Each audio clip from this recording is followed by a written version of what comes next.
Ramatoke.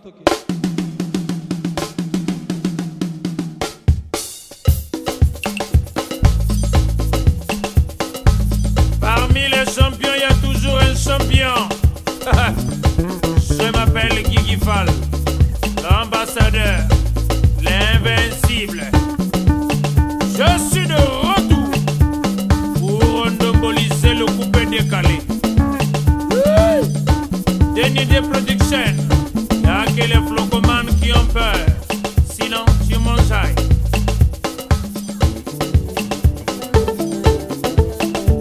Allez, coupez. Mission qui voyage, Farafara Nouvelle Tendance pose ses valises ici au Festivalier Club, justement à Kombo, l'endroit qui nous reçoit cet après-midi. Ce soir, justement, vous le savez, la production régulière de Farafara Nouvelle Tendance.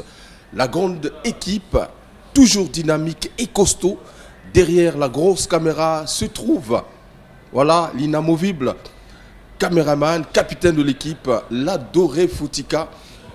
Soulistal, le monteur à la double nationalité, Rolly Ntoutou, justement l'assistant technique, Hugues Vogel de Cybèle, l'étoile de David. Nous sommes ici dans le cadre, je l'ai dit, de production régulière de Farafara Nouvelle Tendance. Farafara Nouvelle Tendance, c'est l'émission qui vous apporte l'information en temps réel. Et cet après-midi, j'ai choisi pour vous un chanteur, un artiste pas les moindres, en tout cas qui s'illustre dans sa façon de chanter au sein des patrouilles des stars authentiques du président Kevin Mwandemega. Il s'appelle, il se prénomme Sexy Bogard. Sexy Bogard sera donc hôte de cette émission Farafara Nouvelle Tendance. Mais également quelques informations, vous le savez, depuis la semaine dernière, je vous ai donné quelques archives d'une émission faite avec Willy Moreno, l'artiste de Congo Salsa, Congolero, décédé à Paris. Le corps a été rapatrié cette semaine ici à Brazzaville. Paix à son âme. Également, nous parlerons de Poul Malebo Music Award, un événement unique en son genre qui va se produire à Kinshasa le 1er novembre prochain. En tout cas, tout est fin prêt. Le comité Poul Malebo Brazzaville a déjà la liste des nominés. D'ici, vous aurez en tout cas sur les réseaux sociaux les tendances qui vont se dégager. Mais nous parlerons également de quelques informations concernant les artistes de Brazzaville et pourquoi pas, voilà, un clin d'œil de l'autre côté d'Extra Musica, puisque le temple d'Extra, le temple de Zangoul, c'est l'endroit où on peut se retrouver tous les dimanches avec toute la pléiade des artistes qui reviennent à la maison. J'ai eu la dernière fois Yellowman, vous l'avez suivi, qui aujourd'hui est reparti au sein qui a intégré, pardon, Extra Musica. Mais il y a aussi un autre, je garde le nom, puisqu'on avait dit la liste est longue, liste Ezamolaï. Alors le temps pour nous de prendre notre invité, qui n'est autre que Sexy Bogard, mesdames et messieurs, ça se passe ici au Festivalier. La main puissante de Allah, Denis Abdallah au maximum, Jodel Ekoudi, toujours, Ebende Kilo, le vieux lumière, Patoupaka, voilà. Mesdames et messieurs, Christian Mokito Lindalala, Sexy Bogard, Zanabi sur la émission, Farafara Nouvelle Tendance, Autolobito, posé ma valise awa, na le Festivalier Club, justement à Kombo. Alors, ça fait longtemps quand même que tu es passé dans cette émission Oyo. Comment tu vas? Ça va très kitoko. Ça veut dire que et loko est saliké na bima un peu les lois. Ko zanga publico balinganga. Mais pendant longtemps bazaki na ba fausse information. Pendant longtemps bazaki na ba fausse information. Nous avons posé une question avant qu'on a démarré. On a posé la question. Yes. Sexy Bogard, procureur, c'est moi. Donc, Banamaï, côté Bozali, na Pessibino Bambote, dimanche et là, on va parler na bino. Boyete, boye. Sexy, bah rumeur est belé, mais on va d'abord parler de la vie en mouvement. Pas trop de SAR. comment? Ça va ou ça va pas?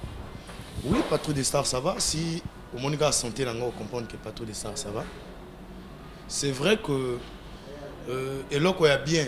Et là il y a bien, ça moi bah monter, na ba descente. Et là il y a bien jamais ça stable, neti et bendé non. Et là ils sont naturel, ils sont normal et tambolera bon. Patrouille des Stars, ça va. Dans la minute où vous en avez.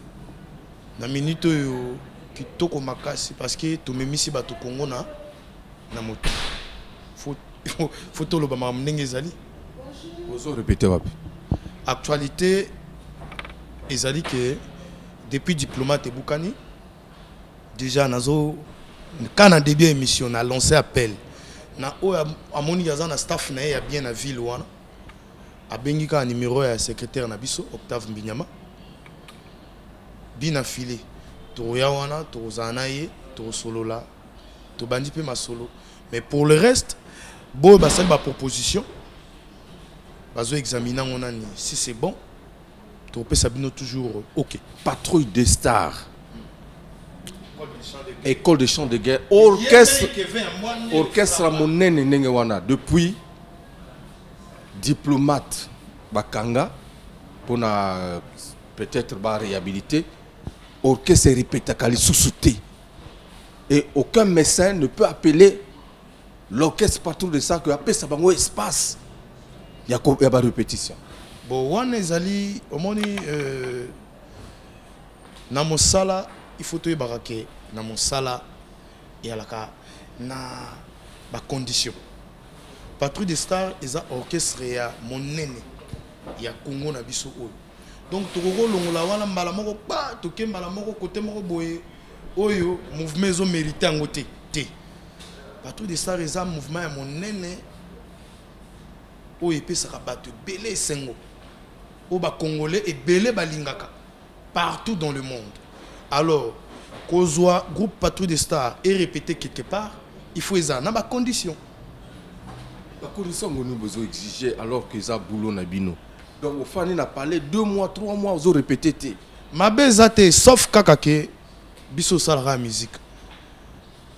Neta na yawa na ina émission ya nini ote télé mototé. Na eka na émission ya musique. Donc biso to salara musique. Ce qui est sengi que actualité et ce qui actuellement ce qui est sengi biso excusez-moi, ce qui est sengi que tout répéter en absence la police. Tout ça là, toujours la police. Pour garder la forme, parce que la répétition est la mère des sciences. Pour garder la forme, tout ça là, toujours la révision, comme d'habitude. Mais et si quand est valable, dès que Simbagité, il fallait qu'on annule le projet. Parce qu'après diplomate, on a tout quelque part. Mais projet en gros, dès que Simbagité, bah annule. Donc, bah changer version, et si Oyo et Sengeli n'a pas Patrouille des Stars. Très bien. Donc, on peut dire que dans la émission, on réitéré qu'on lançait appel. Na ba Oyo, bazan na ba espace il y a bien Oyo. Oui, ils ont des conditions. Oui, ils ont des conditions. Pour permettre à Patrouille des Stars à répéter. Donc, pour l'instant, vous en avez parlé. Pour l'instant, oui. Pour l'instant, l'activité, il y a des répétitions. Mais l'activité, ils sont des Patrouille des Stars et bêta. Ils sont comme d'habitude. Moi, je lis vraiment régulièrement les athées. Oh, tu lis un biso kaka. Sexy Bogar à lire un kaka. Talakaka. Moi, chez Mizo, pour nos zouangos, il faut qu'on somba. Même bon, il faut en abattre. Très bien. Il faut qu'on l'on 312 métaphysiques album, il y a patron Kevin Bwande Mbenga. Et particulièrement, Tokoko Tanagata Mozino album, to parler, travail Nabino ba chanteur. Alors, comment se comporte album depuis sortie Nangoti Lelo? Depuis sorti album 312 métaphysique. Oui, Lukela Mokili Oyo. Tu m'as donné tout et comme compliqué. Bah te belé batiki musique. Après métaphysique, bah te belé batiki musique. Ça dit, au sentir maintenant que oui, moto maintenant mon gars t'es moyen à continuer musique Marco, moi n'a pas ta musique voilà, t'es moi n'a ça canate. Batiki musique. Bato belé batiki musique, bah qui bah bon, batiki musique, bah ça dit, bah comprendre que t'es au biso de ça la quoi ça ko sakana, musique ne moi n'a ça lui 312 métaphysique. Le public a ponto lo ameya zo ba batiki musique a cité biso atamoko.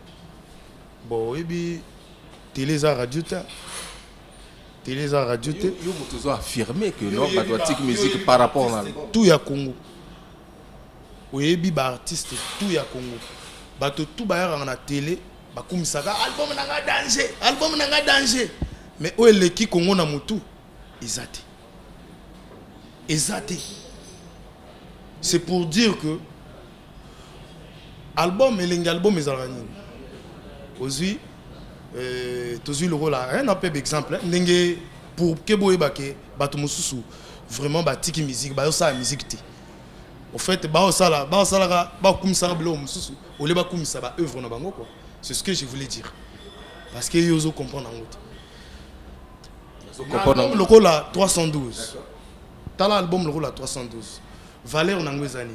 Ils ont variété au salami. To bandina les papas, motoba problème, motoba promesse, aluba ebele a salarien. Toina, shida, papa, motoma solo shida. Hey, suwa nini shida, oza moto nanga, motoma solo shida, nanga ye. Tozu ba générique, bien affilé. Tozui Satana Mobomi Dona Obambi Soka Lamuki na Tongo avant Bima Brosé Mino Nzembo Ayoka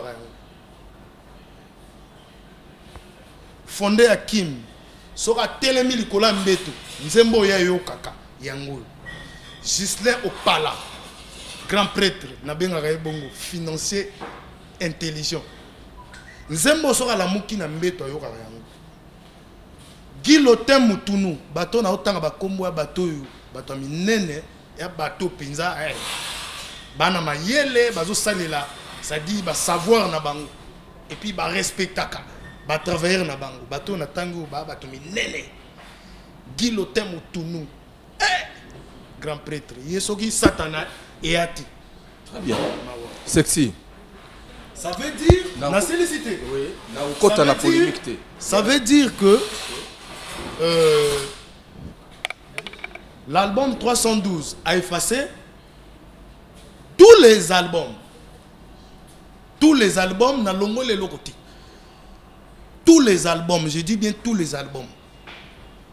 Oui, que Bissopé Tokota ba ekala, ba bar, ba boîte pour te mesurer température en nous la Congo. Générique, et que bêta manango, Congo na mutu, 312 métaphysique et tout ça. Mais Nkunga, et Tikala radio, TV, mon frère. Satana, ezobetama, Sida, ezobetama. Net clip pour ngana kolobela actuellement au tout ça là, na au tout ça là, actuel clip, la toute dernière morceau tout ça là, il y a clip et elle y crash d'amour. Elle y crash d'amour, ba consommer en haut, crash d'amour. Bolingo tiki ngai bolumbu, pas combien confondre ngana kiole, pepa bolingo sali crash ngana we, tsuke, Ibara Costa, caresse na tendresse suspendue au privilégié ngaba. Souci nande konaye misère wa bazinga ya otage kala teli wana ngai ba meniser bazui marché basalelanga cercueil amouro bominga ya koboma nga love amour en même temps bonheur na malheur Compte bolingo ezalaki bloqué okomisiango compte courante nakanisaki bolingo ezalaki usage unique nzokanda ko moto nyonso akoki ofanda na ye Edo Costa Ibara Tuke tuke bolingo etiki ngai bolumbu bakomi confondre nga na kiole pepa bolingo esali crash nga nawe tuke tuke Ibara Costa. Sexy Bogard nous fait voyager. Ouais. À la première rencontre, tu avais mis tout mon être en accord.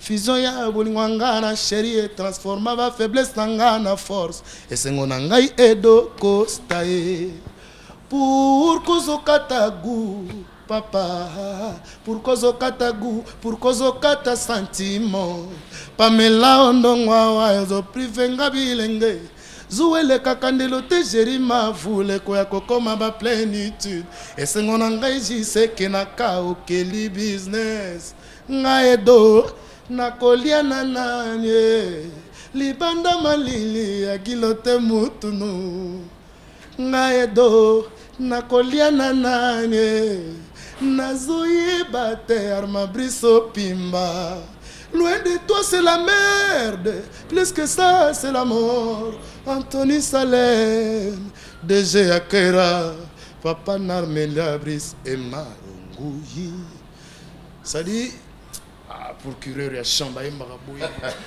Procureur Yachan, Sexy Bogard, mesdames et messieurs.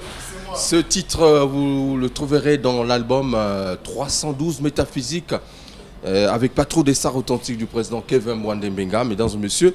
Voilà, et on peut dire que Bozo continue à réaliser un clip et album, c'est ça. Donc le tout dernier, c'est ce clip qui vient de sortir. Qui vient de sortir.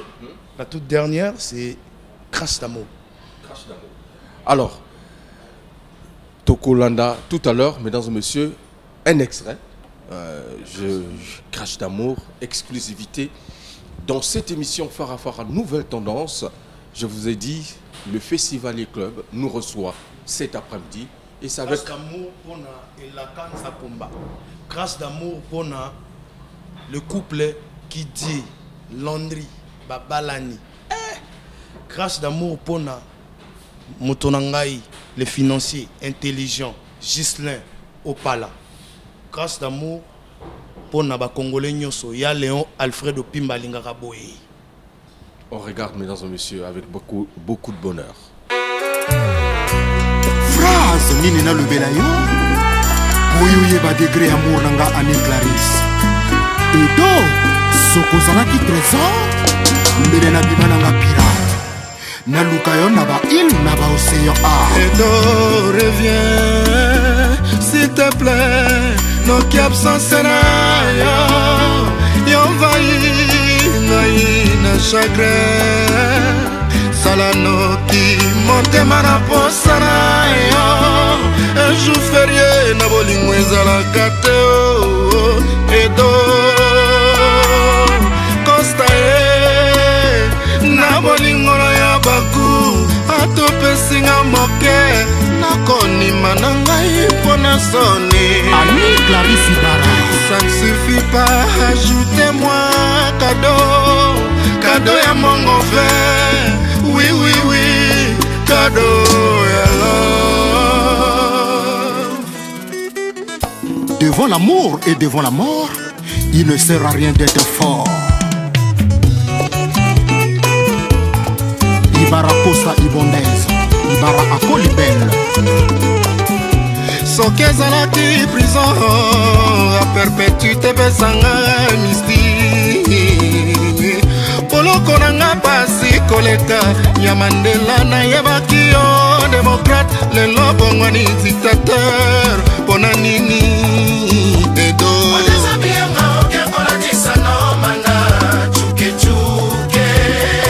Lolo Mwangoli.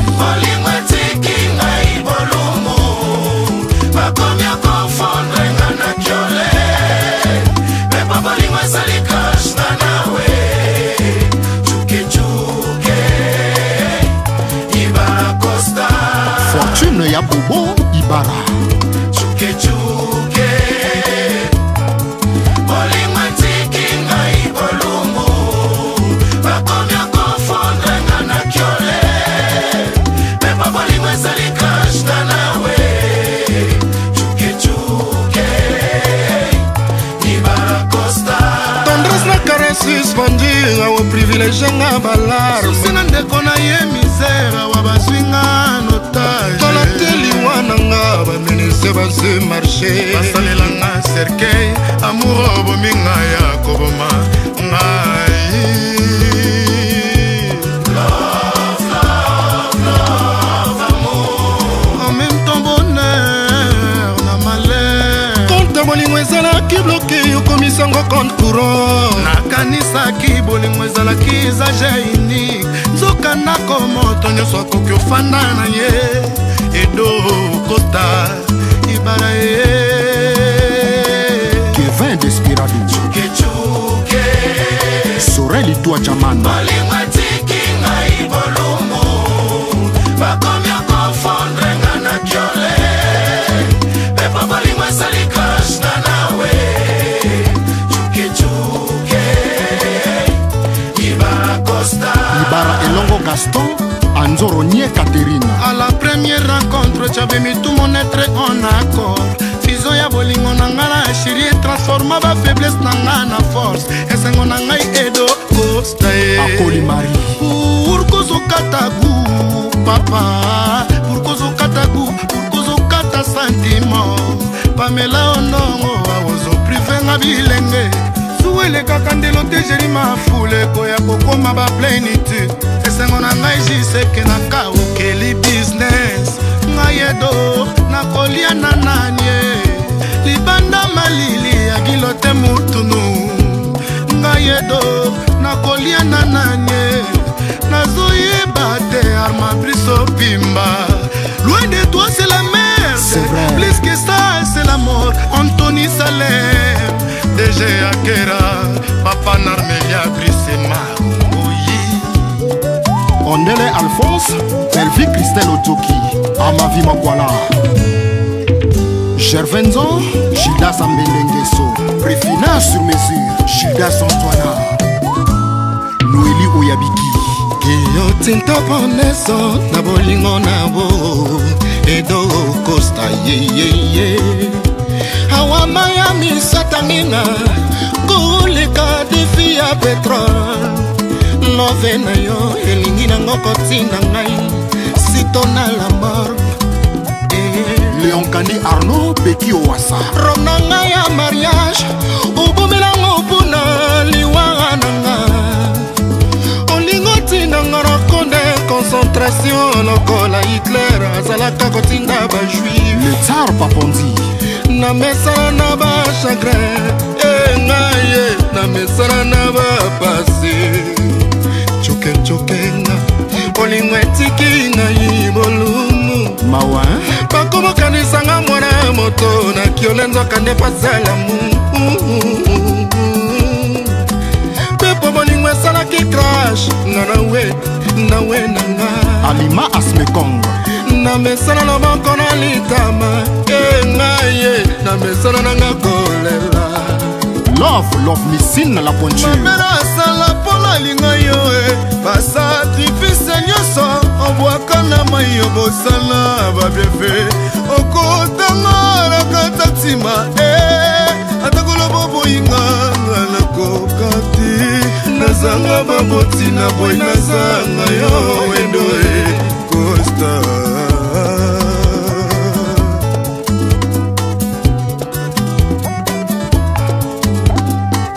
Magalinga Fula, Merlin Ambéré. Voilà, retour mesdames et messieurs, après donc ce clip que je vous ai proposé, Crash d'amour, pas trop des stars authentiques du président Kevin Bwandemenga que je salue. Bouti Pointe-Noire, Ezaki mariage ou concert. Il y a la mariage, il y a Landry. Vraiment Landry qui dit à déplacer ma délégation. Vraiment félicitations au couple Landry Kidier. Félicitations maman Guylaine parce que pour mobali force à mobali et à la rana si maman siné moi si ce que moment na mobali a makasi azo mata ça veut dire moi si ah au sala mama bien quoi maman Guylaine bravo bravo très bien alors tous on a esprit il y a mouvement partout de ça c'est ça fait combien de temps vous en avez un mouvement? Oui, je peux dire, ça me fait déjà 12 ans et demi, tout qui est dans la 13e année. Vie à mouvement, yo aux hommes depuis au quota tilé. Na quota mouvement, n'enginga na mona ka makambo quoi. Selon moi, na moni ça va. En besoin évoluer. C'est vrai côté tout outil, ils ont acquis moins difficile.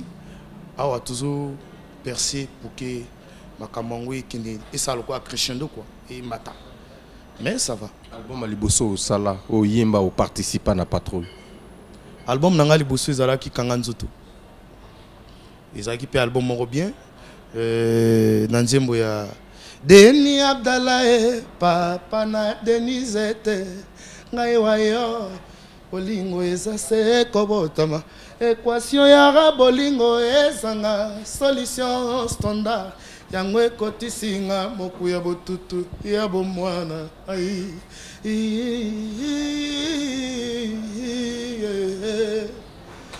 yo mesenisa kinga na bolingo denide yo moko kotisa kinga na rigemia ba nourrisson marate midi soir ngai na maboko maya solo ya nzoto na yo ipana ngai eza oxygène ozali bebe libelela ngai bolingo bato ya bolingo ebandi kozinda na beleli yo secours nga naufragé balamour na yo bolingo eza lilita ya bomoi oyanga ekomi ya liwa oza buda mpona babudiste ala mpona bamusulman yesu masiya mpona bakristo religion na ngai Deni Abdallah Deni de Abdallah tiketegen tiketegen kenge kakatakotokots yanga na yo Deni Abdallah bolingo ekosuka wate moninga pesio motema yo pezongisa bolingo ososala fitiringe yalamu malamoko procureur noko babeti tango mi procureur na yambia ngwa oyo bu na mabondeli na tuni na nzambe lisumu nini bapasi pe minyoko ekwela Justin Ibaibe nzambe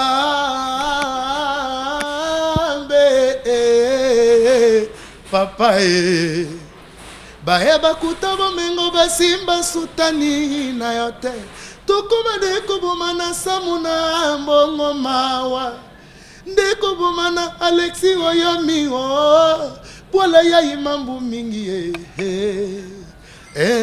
loko yebebisa baloba génération ngai ezambongwe zita ikwebeba viko anzwana yangana yo na bapale ma continue Sexy Bogard.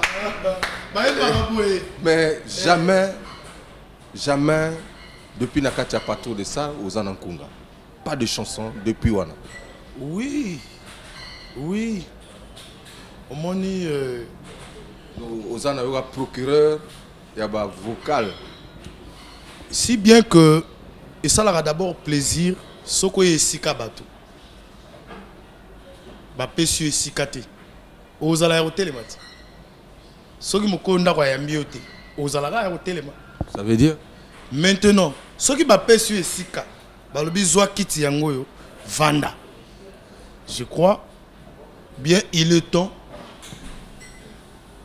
nous avons informé déjà le public à Patrouille des Stars parce qu'ils ont des informations à source. Donc, Kalaté et Kozala Kalaté, album ya orchestre. Kalaté, Sexy Bogard, Obino Bolingara. Bazope Sanga Kiti, na Vanda. ça dit nazalaki ya kotelemax siko na komi kofanda yango agitation ekotaki na mouvement parce que ozalaki ya kotelema depuis un certain temps. Non, eza manière ya philosophie na ngai tozwango na 1000 formules oyo mitu ya bato kozwa te nazalaki ya kotelema awa bakomopesa nga kiti na vanda na nani na Kevin ya Mbwande le Furamba cible le Métatron oyo akoboya makambo na koloba oyo akendo suba alala boni boyeku. Donc revendication na yo et du réponse quoi. Au fait, temps est coquille. Chaque chose a son temps. On laisse le temps au temps. Je ne suis pas un musicien mini-mini. Partout où je suis passé, et je respecte mes frères, mes collègues, et mes collègues aussi me respectent. Donc partout où j'ai passé, en commençant par d'abord là où j'ai commencé la musique avec mes frères. Un de nous est maintenant colonel aujourd'hui, Mortinira. Colonel Mortinira, je te salue. Tu as commencé, c'est Vatican? Non, non. Source Nangeza d'abord, l'autre là, Super Son. Super Son, bah zonga na Super Son. Mototo azala na base. Ngana za mwana mungali, bah zonga na Super Son. Na koma mwana mukalu, mwana talangai, na kota na rata jeu na Vatican. Vaticania et ça l'époque nango na yema na ba grand prêtre roi ba Saint-Patrick ils a bateau général Conti ba Guy Roger ba Sangale ba grand chanteur ça dit bateau hein mutu na cerveau ils ont respecté ma kamou ya musique na sa musique ya mobulu te na sa musique pe ya bilobela te je suis très bien formé donc voilà pourquoi naza procureur lelo donc face à leader déjà aux anango quoi c'est ça. Oh, ce qui est le comme les longues leaders, parce que yo m'ont informé. Non, n'a informé parce que déjà. Et bien na mon ngate. Hein? Oh marambo petit nanga vina le boss alingaka. Donc face à leader. Ah, venanga mubara. Donc na ba coulisses. Ba numéro to yoka donc ezaki est vrai alors. C'est vrai. Kutu yo zo ngolo bango na kobomba. Tu sais, moi j'ai pas froid aux yeux de dire ce qui est vrai. Vérité. Que Sexy Bogart était miroité à l'ongon en mouvement à Kende, je ne sais pas. Expliquez Bisson. Est-ce que ça c'est à toi de nous dire la vérité. Je suis dans Patrouille des Stars. C'est vrai. Être consulté, oui, parce que je suis très bon. Je suis fier de ça. Consulter. Quand je dis être consulté, ça veut dire ils ont déjà une consultation. Donc vous avez déjà pas colami. Pas colami. Ceux qui n'ont pas de moto. Alors, donc va consulter. Moi j'ai mes enfants. Là où je vis, il y a une garde pour n'en banga qui n'a pas problème na moto. Okay.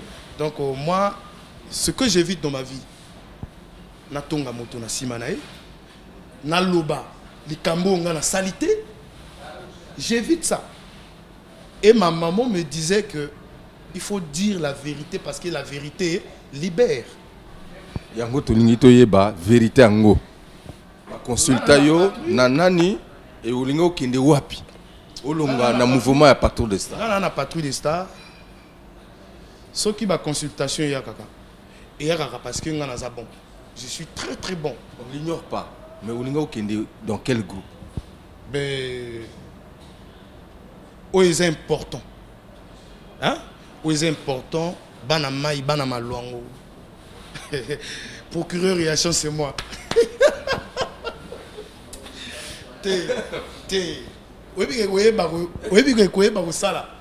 Après Kevin Mbwande au Congo, plus personne. C'est que c'est aux autres déviés. Aux déviés, question. Tout. Il y a chanter. Bon, d'accord, ok. Donc, dans la liste où il y a départ, tout le monde qui vague, à moi, départ et Salama qui n'a pas Patrouille des Stars, année 2017-18, donc il y a qui dans la liste. Parce que Mbote na l'adoré Foutika. donc à Yebi Makambam. Napesi Mbote na général Norbert Dabira au Konzamboma. Je suis au garde à vous. Napesi Mbote na Christian Ingani, l'homme à battre.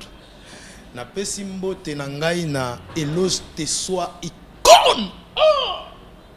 Oya boy makambo na koloba oyo akendo suba alala. Obosa na vaste.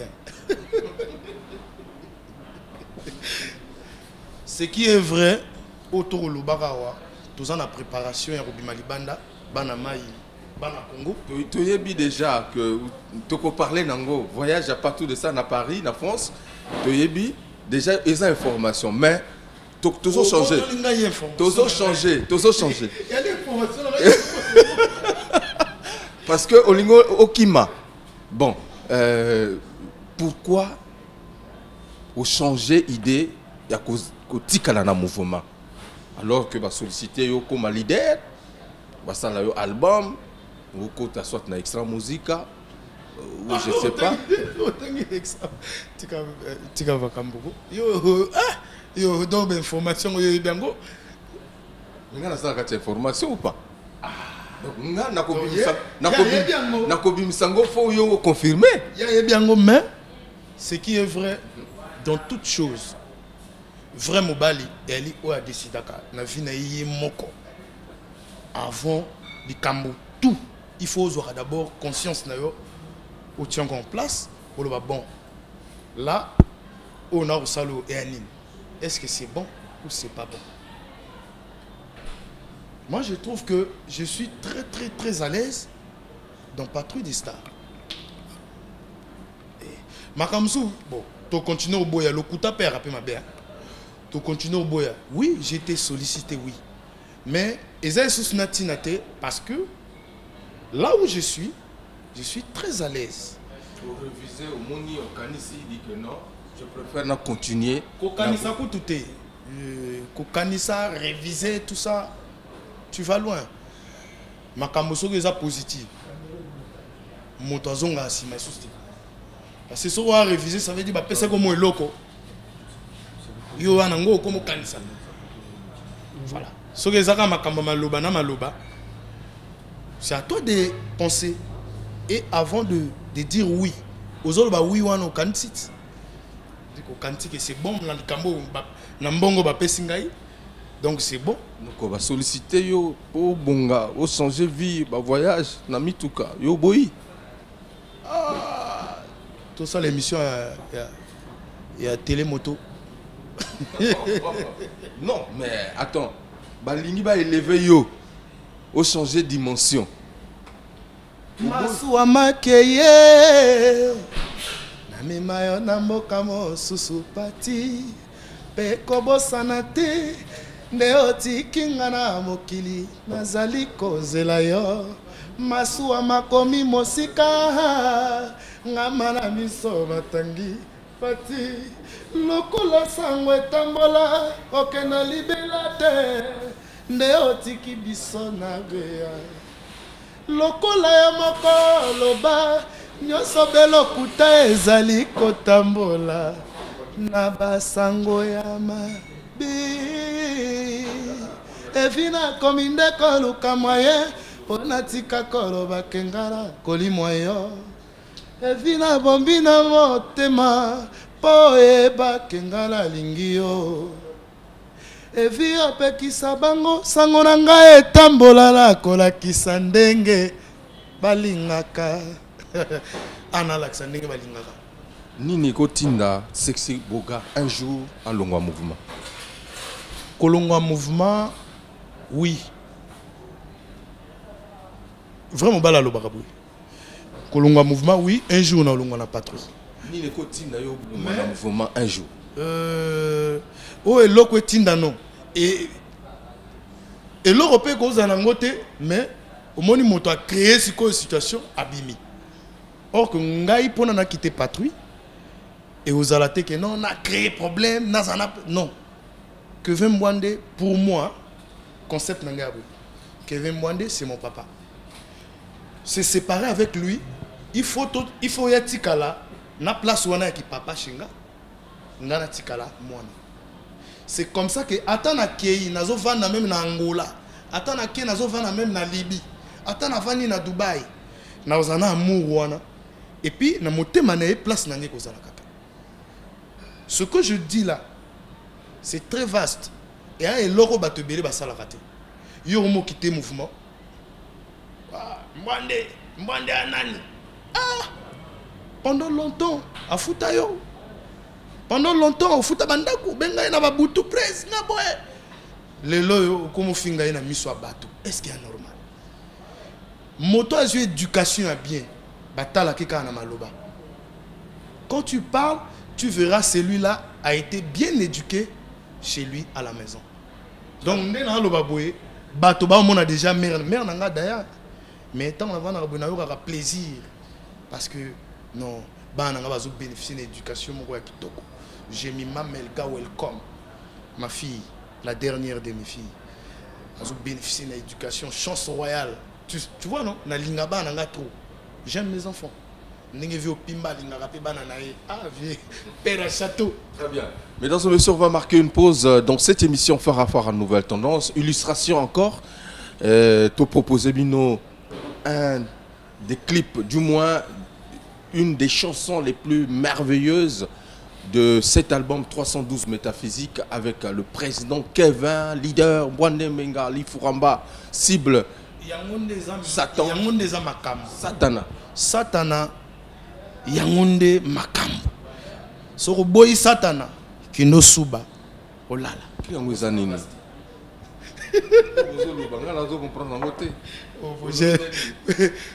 Ik Vogel décibel. Oui, Nalingaro fort parce qu'il y aura trop maïele. Kino Suba, Olala. Soki ka o mona ke makambo biso to sala.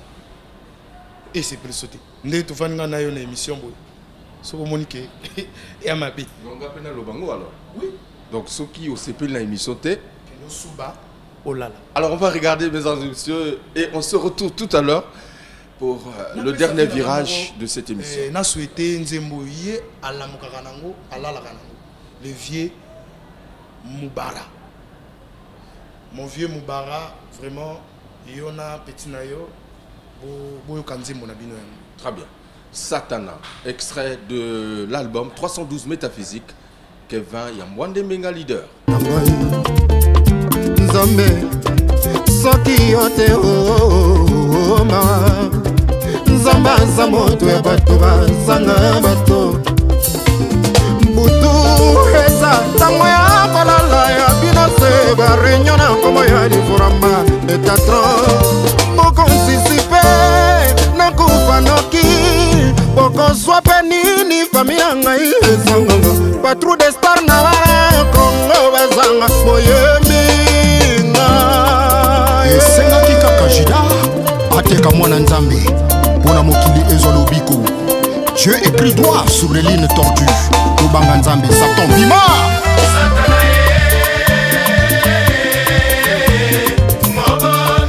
Satan sort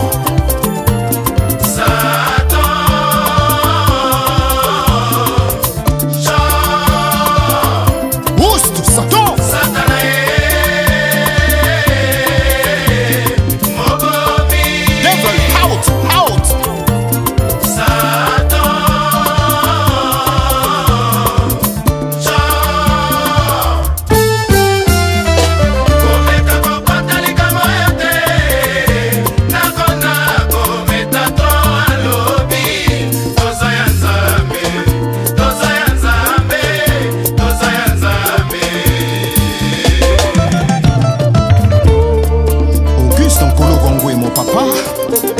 Jeanne Bounama Maman, Munguba fidèle inspecteur, Nsumo Victor, Makekwa Véronique.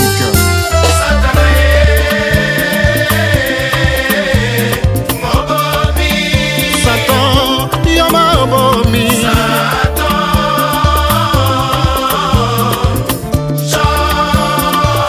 Ah, Satan. Satan,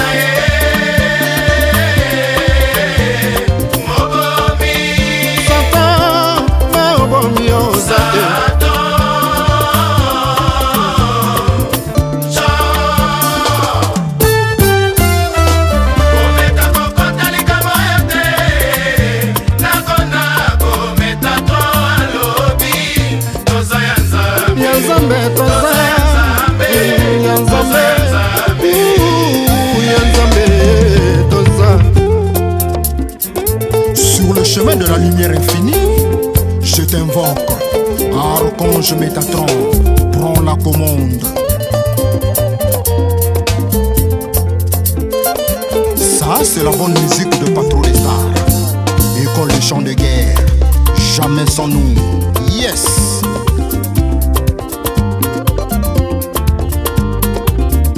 Jomi Chabouba chante. Ata basali nyonso bakolonga jamais ke bembonde mbenga baye bati molela joli bulu bazindi na kati bango moko Yesu ngai na ye pai na yo roi des anges ngai na ye pai na yo Elo Mapuya l'homme de la renaissance nazanga voiture ovifilinge nazanga baforme akanza kufala chapelle na ye Métatron mondela sala avion epesaka nango baton kasi alembana na ye kolongola chapelle na kingwa bakanja epai bango bakei molili kaka masumu mpe mikumba na bango lekwembali olimbisa po yosani eloko yo babengaka bokonzi papa na faike momezolangwe procureur ya chant. Comme ça c'est chinois qui chasse sans son chien. Ils sont déjà très méchants na chant. J'ai chanté pourtant ma papa na chance royale. Osomi motuka na yo ya kambrum ya matindi kafe. Pi batikela nzela leka osala la vie kersimbombo. Tango koki osakana, Docteur Cousteau osakana, Sexy Bogara osakana. Oh, ngana lela kapamela onongo tala nenga bazalu bako pedale oh bako pedale ezali futa ya masumu natambola namona tesi baka basala boka bato mitema mabe sokosali na mabiske chaque moko touche saleu na njimite tobanga nzambe mokonzi balati pembe na mite mana bangweza moino shinyo ikwe bandisa tipo jiveke menge roma base jo tubanga kanzambe na danji kakso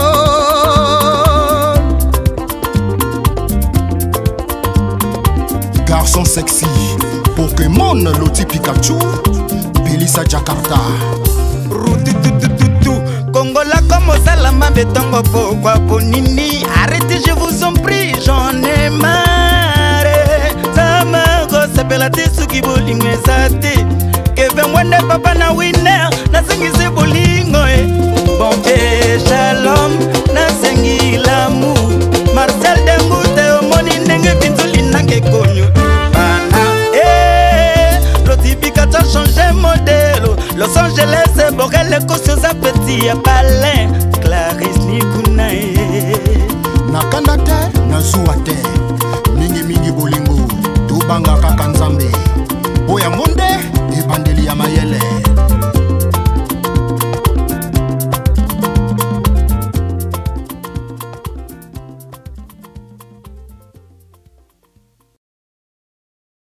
Mesdames et messieurs, on aborde donc le dernier virage de cette émission ici au Festivalier Club.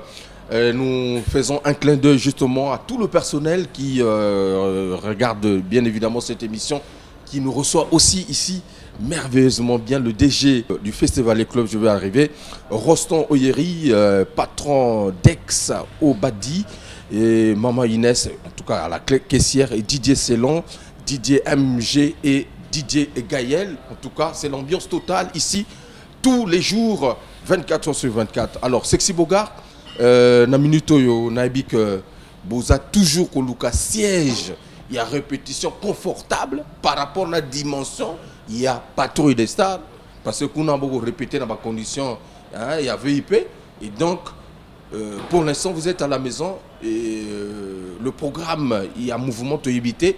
Qu'est-ce qui est prévu?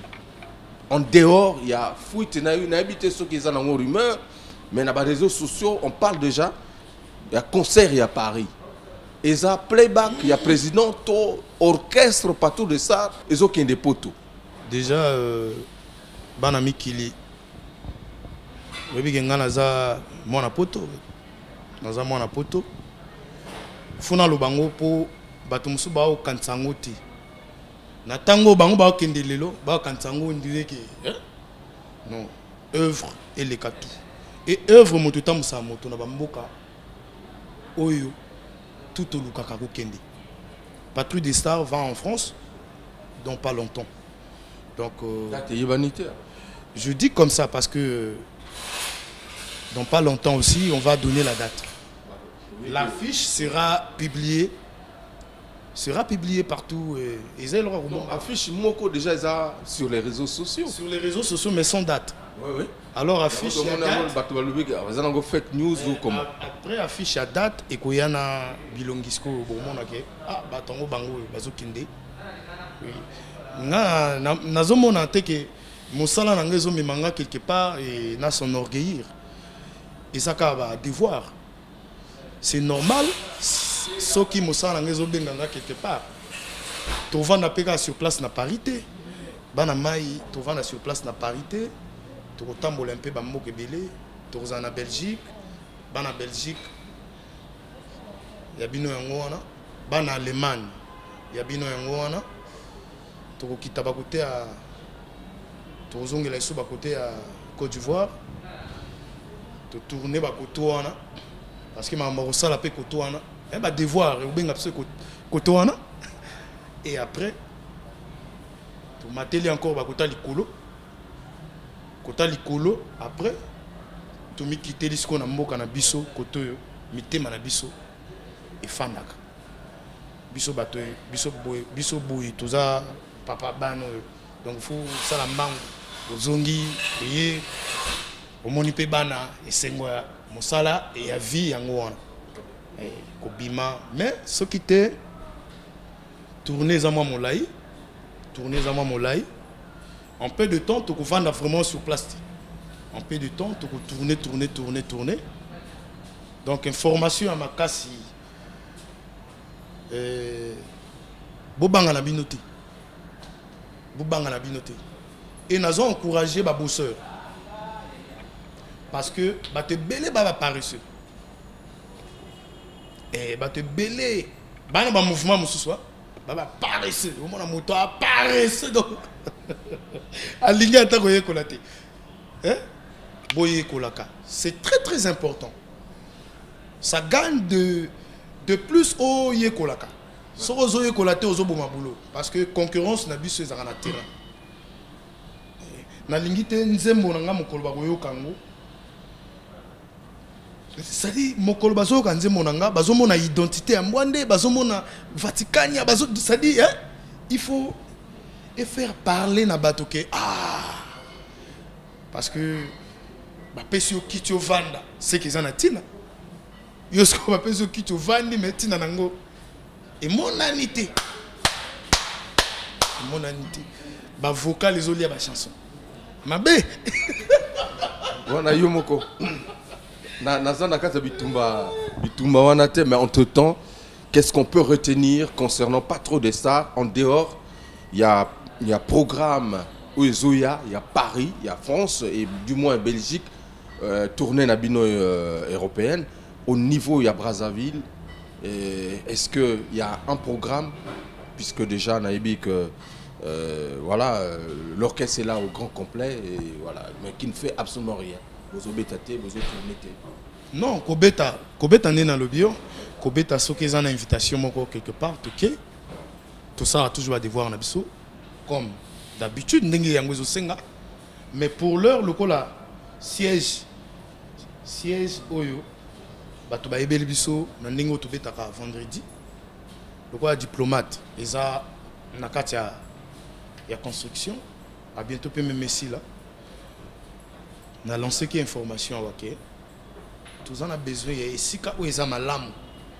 Ici où ils ont malamu, on a ville wana. Par rapport à un niveau de mouvement. Parce que niveau de mouvement, quand on a un sexy bogard, il faut sur la parfum et au bien. Alors,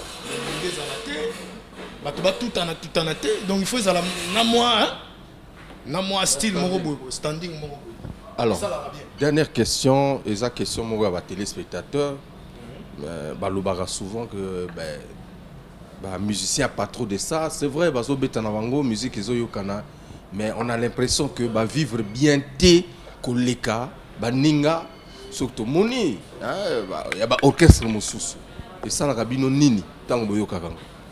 La comparaison n'est pas raison. Banamai, merci parce que nous avons monene.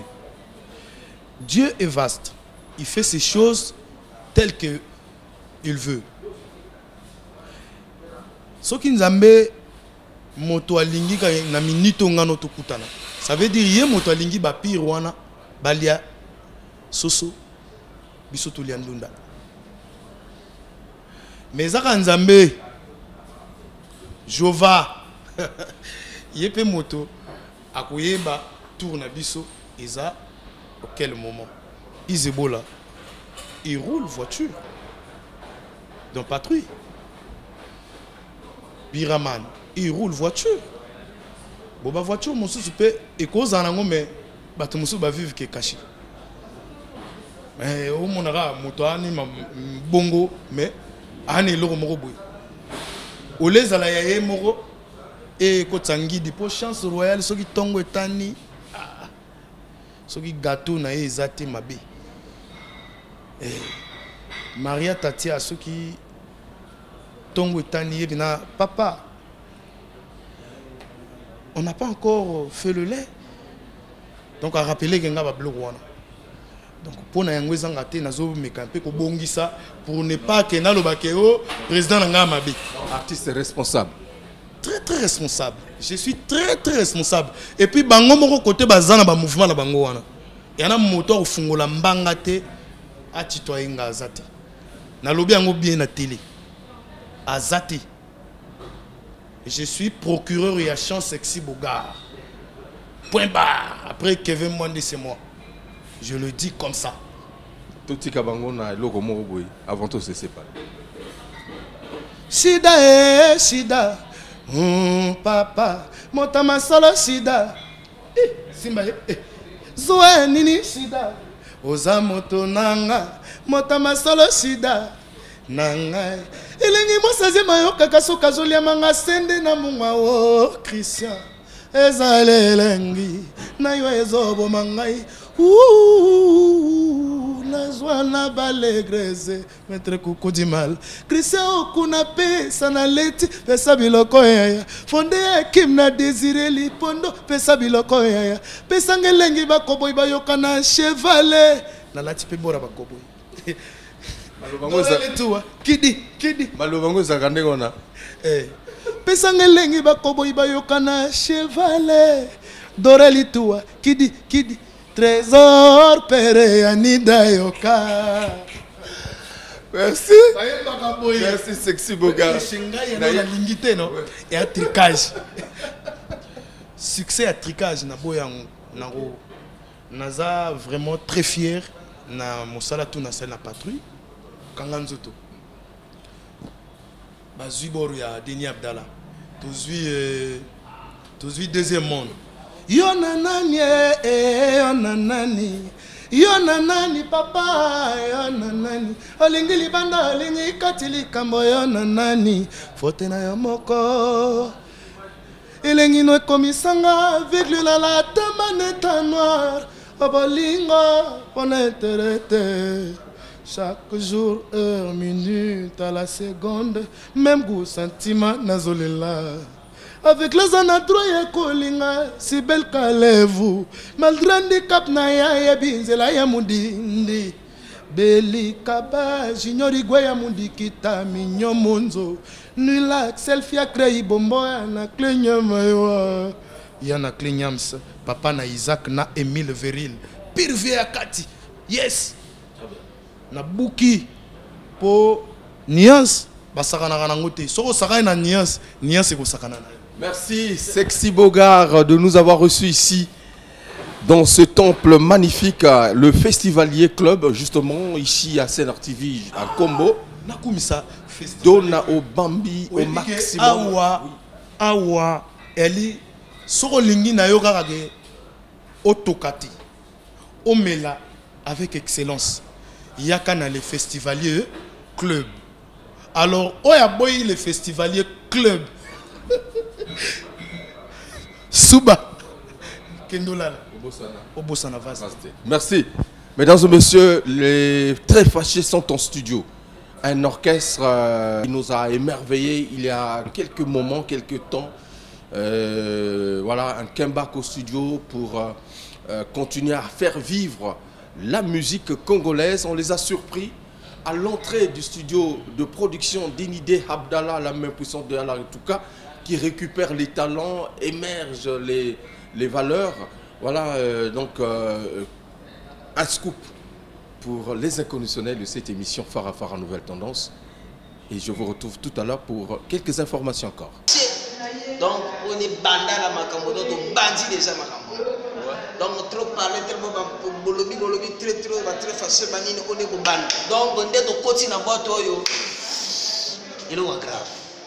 Donc, on va tellement trop belé, c'est Salandia, Kalambaït. Et le représentant de l'ISO délit de production. Ah, bon, il le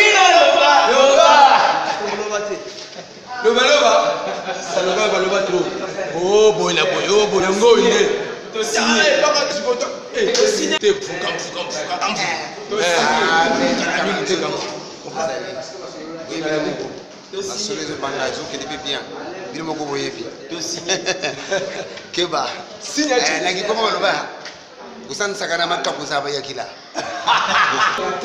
fâché changer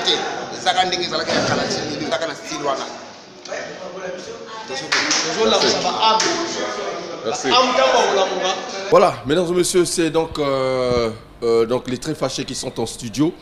Et on reviendra sur l'élément de Master D. On était à Beijing, en Chine. On l'a croisé, puisque la dernière fois, je vous ai juste donné un avant-goût de cet entretien. Voici donc l'extrait de cet élément réalisé à Pékin, en Chine, avec lui.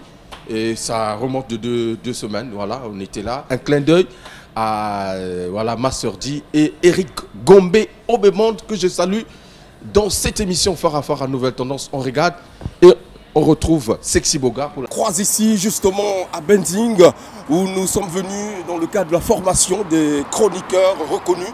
Et justement, c'est l'artiste le plus méritant ici à Beijing, en Chine. Master D en live dans cette émission Phara Phara Nouvelle Tendance en exclusivité. Au moment où nous sommes en train de prendre justement notre bus pour aller à l'aéroport. Magdi, hey, comment tu vas? Ça va mon vieux, ça va très bien. C'est un plaisir de te retrouver en C'est un plaisir pour moi aussi de retrouver Hugues Vogel ici dans la deuxième grande puissance du monde en fait. Alors, est-ce que tu as été absorbé par le paysage pittoresque, magnifique de la Chine ou comment? Ouais, la Chine elle est très belle. Voilà. La Chine elle est très belle et la première fois quand je suis arrivé ici, je croyais que la Chine c'était un autre truc. Mais quand je suis arrivé dedans, j'ai compris que ouais, on est dans la Chine là. Ok. Ouais. Alors, ben, tu es parti de Guangzhou pour venir. Qu'est-ce qu'il y a? Non, en fait, quand j'ai appris que Hugues Vogel était ici à Beijing, et puis moi j'étais à Guangzhou parce que je vis à Beijing, mais j'étais parti pour dealer un peu, enregistrer des chansons avec des artistes du coin. Donc je me suis dit, mais pourquoi pas rencontrer cet excellent chroniqueur avant qu'il reparte à Brazza. Et du coup, j'arrive là et je vous vois en train de prendre l'envol pour Brazzaville. On a fait le check-in, on est en train de repartir. Ouais. Après la formation qui nous a pris beaucoup de jours ici, à Beijing. En tout cas, merci beaucoup aux formateurs. Alors, musique, tu as laissé ou quoi? La musique, je ne peux pas laisser la musique. C'est le but au fait qui m'a emmené ici en Chine. D'accord. En fait, quand on était au pays, on était complexé, figé dans l'esprit de l'extérieur. Et avec mon équipe, la DRTV, ils ont décidé de m'envoyer hors du pays pour être décomplexé un peu de ce truc-là. Donc ça fait déjà 1 année et 3 mois que je suis ici. Donc je voyage pratiquement toutes les 2 semaines. Bon, pour moi, l'Europe n'est pas formidable parce que je suis déjà dans la première puissance économique. Évidemment. Donc on voit tout ici. Je me suis décomplexé et bientôt on reviendra au pays pour ramener un peu la touche qu'on a appris ici et le partager avec des potes au pays là-bas. Alors est-ce que ici à Beijing ou du moins en Chine, musicalement, est-ce que ça évolue ou pas? Ou oui, c'est plus les études qui ont pris la place? Quand je suis arrivé, j'avais du mal à m'adapter. Déjà, je ne parlais pas anglais, je ne parlais pas chinois. Donc j'ai fait 6 mois de langue pour m'adapter. Et maintenant, je parle chinois, je parle anglais. Et ça m'a permis d'avoir des collaborations ici. J'ai fait 5 spectacles à Beijing. D'accord. Ouais. et 2 showcases à Guangzhou. Donc le pays me va bien, je m'adapte et bientôt les Congolais auront le chinois, le français, l'anglais et le lingala dans le rap. C'est très bien. Alors Mike dit, le public, c'est vrai que tu as laissé des singles qui aujourd'hui restent au top des meilleurs sur la place de Brazzaville, du Congo. Ouais. Est-ce que tu es sûr que ton silence, ton absence sur la place de Brazzaville ne va pas créer quelque chose, un déclic pour tes fans qui peuvent peut-être aussi s'adapter à d'autres genres de musique? Le public congolais, depuis un certain temps, me réclame, genre Master, il faut que tu reviennes parce que on sent que le rap commence à changer un peu de visage. Ça me manque aussi le public congolais parce que ici, je fais des spectacles, il y a plein de gens qui arrivent, mais le public congolais me manque. Je dirais que j'ai fait pas mal de temps à l'extérieur, mais dès que je reviendrai, je vais reprendre ma place telle que je l'ai laissée. Ok, donc l'inspiration de l'Asie t'a beaucoup aussi avantagé avec tout ce que tu vois ici. Il y a quand même la concurrence puisque j'ai quand même essayé de faire un tour dans les boîtes de nuit ici à Belgique.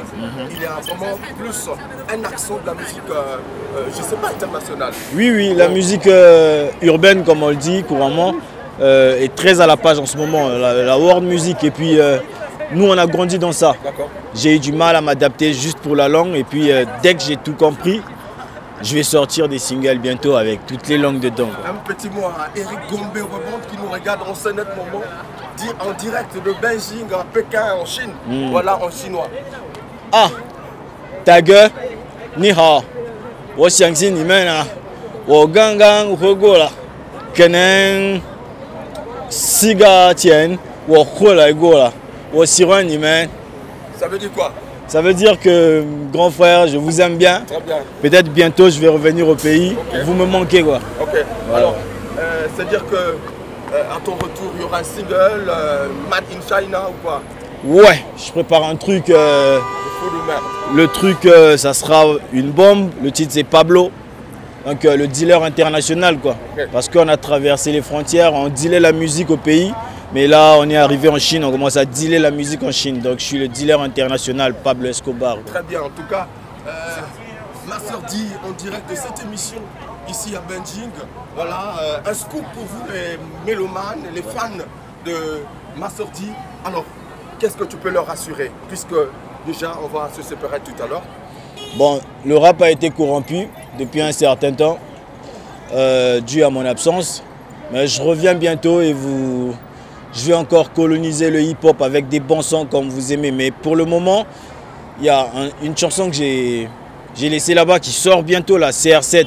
Donc réjouissez-vous, écoutez-le bien parce que des bombes arrivent bientôt et vous allez craquer quoi. N'ayez pas peur, laissez-les faire, ils ne savent pas, c'est juste pour un moment comme ça. Très bien, Master D, il est là avec moi. Ouais. On est à Beijing. À Beijing. Phare à phare avec Hugues Vogel Décibel. Maximum. En tout cas, vraiment. Merci Master D. Merci, le plaisir est pour moi. On t'attend impatiemment au pays, au Bled, parce que tu nous manques. Le plaisir est pour moi de vous rencontrer ici. Moi, je repars à l'instant là. Ok, on est là à Django. Peace, Brazza. On se voit tout à l'heure et bientôt dans quelques jours. Très bien. Mesdames et messieurs, c'était Master D en direct de cette émission. Scoop spécial pour vous, les mélomanes et les fans. Un petit son, c'est pas mauvais. Yeah. Come on, viens que je te prenne dans mes bras. Baby, tu es papa, que je meurs d'envie de t'avoir dans mes draps. Yeah. Break up, balance tes hanches comme le fait Rihanna. S'il te plaît, vas-y, mollo, bouge comme sur le son de Macarena. Oh. Je donnerai toute ma fortune, je livrerai mon âme au diable s'il le faut. Il a colonisé la Chine, il a colonisé Beijing. Mesdames et messieurs, il revient pour récupérer son espace, puisqu'il a dit dans cette émission, phare à phare à nouvelle tendance, toujours une longueur d'avance. Voilà, merci mesdames et messieurs, DJ MG, la plume d'or, ici, hein, au Festival Le Club. Sexy Bogart, Tokomi, Tosukisi, voilà, Tosukisi émission. Je pense que. Moi, je suis ils ont qui du sous. Je suis président. Je suis Koutani Naye. Malamoko, Okomine Sengo, Jedas, Ambende, Ngeso, Leku. Mbote na ngai ya motema na Harold Dete Black Ben. Na Bosanité Chirac Mbemba. Yes. Sans oublier les très nécessaires. Le thème tout nous à côté de l'intelligence. Yo, Ozalaka Mokonzi, na Telema. Je suis au garde à vous. Kevin Ambande, les Furamba cible, les Métatron. Nazongi à Rouvanda. Beli Kaba, les financiers. Dadi Coiffure, petit nanga chinois, il m'a sano linga nengi bomoni boye, kitoko ya trop. Wa linga za la lolanga, aera wana, la rond-point mikalu wana, quelque part wana, au mona ga makamba. Wa lukaka Dadi Coiffure. A au mona. Ba o sano la neti ba sano linga. O ya boye pe makambo na lobby. Formule. Bisse Filias, les passeports diplomatiques. Moninga Nangai. Naleli. Biraman. Izebola. Bino tout na mouvement na lingi bino trop. Na lova bino trop. Eh! Dede Ooki. Nzombo système. Zagrazi toujours. Likolo. Oya ko boya pe Zagrazi. Akendo Suba. Alala. Abosana vaste. Merci. Sexy Bogart, merci également à Julien Gasté, le Pembe au maximum, grand frère personnel. Ribé en Paris, Ribé mon frère, Yayo Yangoyo, Oye Lokonayo, Boni Boyko. Poul Malebo Music Award, première édition aura lieu à Kinshasa le 1er novembre prochain. Brazzaville, résultat, ils ont déjà connu. Donc, délégation, il y a 80 personnes dans Katisangambo pour le trophée, première édition, Nakin à l'hôtel Memling, déjà calé, ma solo, donc carré. Et donc, mécène, donateur, Zaïbélé, courrier, invitation, na semaine au Yozo Banda. Voilà. Pour nous accompagner et à réussir cet événement parce que jamais et Salema jamais. Et voilà donc première édition, on a besoin de soutien à Batutu pour soutenir la musique à Congo parce que tout ce qui est représenté nous les à Congo Brazzaville Nakin Nabel. En tout cas merci Sexy Boga. Et là souk ezaboué. Na mona bangomi balé les inséparables. Donna Obambi. Ça dit ce qui au Lingo Melakitoko, il faut aller les festivaliers club, il y a président Dona Obambi. Nexo Labi, nous sommes way histoire de faire asseoir mon frère. Vandara Bongo Nangwende Nayo. Moutan Ningisote. Or Ningiso, Akendo Suba, Alala, Abosana Vaste. Mesdames et messieurs, la suite au prochain numéro, nous remercions justement ce cadre qui nous reçoit et Dona Obambi également, Noko au maximum. Voilà, je n'oublie pas tous les fans de cette émission à travers le monde. Continuez à nous suivre sur notre page YouTube Farafara NT, Nouvelle Tendance. Voilà, de Paris, partout. Aide Ongania, mon frère, Yope Utako Bala, Libale les Kaki Kitoko, Tolia qui va soso, c'est là qui vraiment aide Ongania, vraiment aide vraiment à Libale là, Jimmy Mbossa. La Doré Foutika était derrière la grosse caméra image 3D sous l'istal. Le monteur à la double nationalité. Hugues Vogel de Cybèle, l'étoile de David, toujours au maximum. En tout cas, encore nous allons rendre un hommage mérité à cet artiste qui nous a émerveillés dans ses albums, dans ses chansons magnifiques. Willy Moreno, paix à ton âme. La musique va toujours continuer à exister parce que ton œuvre restera à jamais. Merci mesdames et messieurs. La suite, comme je l'ai toujours dit, au prochain numéro, on est ensemble. Merci. Sexy Bogart. Hugues Vogel de Cybèle. Moreno, souci. Mon noir on a là-dessus, parce que pas si naïf ils en ont thème. Mon kondi, azo kabola, douleur wana, et si kazali. Après si famille na yo tout, la condoléance les plus attristées. La famille à Moreno. Abin Tapsuba. La Taranga. Ah. On est ensemble. Ramatoke.